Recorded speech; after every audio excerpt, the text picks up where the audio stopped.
என்னுடைய செல் நம்பரை நான் போர்டில் எழுத போறேன். இந்த நம்பரை பாருங்க. இந்த நம்பரை இந்திய எண்முறையில் படிக்க வேண்டும், பன்னாட்டு எண்முறையில் படிக்க வேண்டும். இதுக்கு என்கிட்ட ஒரு 2 மந்திரம் இருக்கிறது. இந்த 2 மந்திரத்தை உங்களுக்கு சொல்லி தரவா? சரி, பார்க்கலாமா? அந்த மந்திரத்து பேரு 322 ஆலாக்கோ மந்திரம்.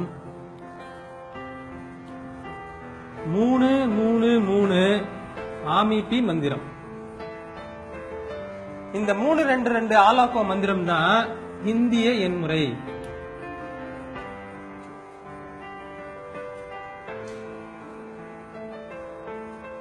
இந்த 333 ஆமிபி மந்திரம் தான் பன்னாட்டு எண்முறை.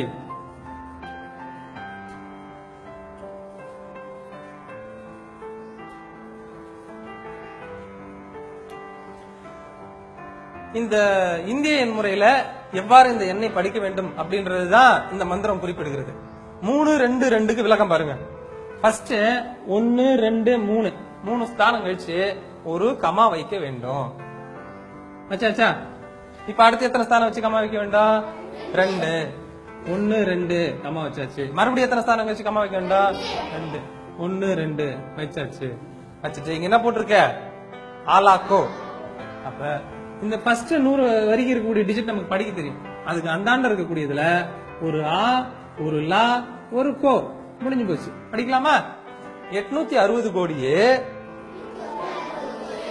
86 லட்சத்து 70,365. இதுக்கு பேர் தான் இந்திய எண்முறை. பன்னாட்டு எண்முறை பார்க்கலாமா? பாருங்க. இப்போ இதே மந்திரம் போலதான் இந்த மந்திரம். 333 ஆமிபி. ஃபர்ஸ்ட் எத்தனை டிஜிட் தள்ளி புள்ளி வைக்கணும்?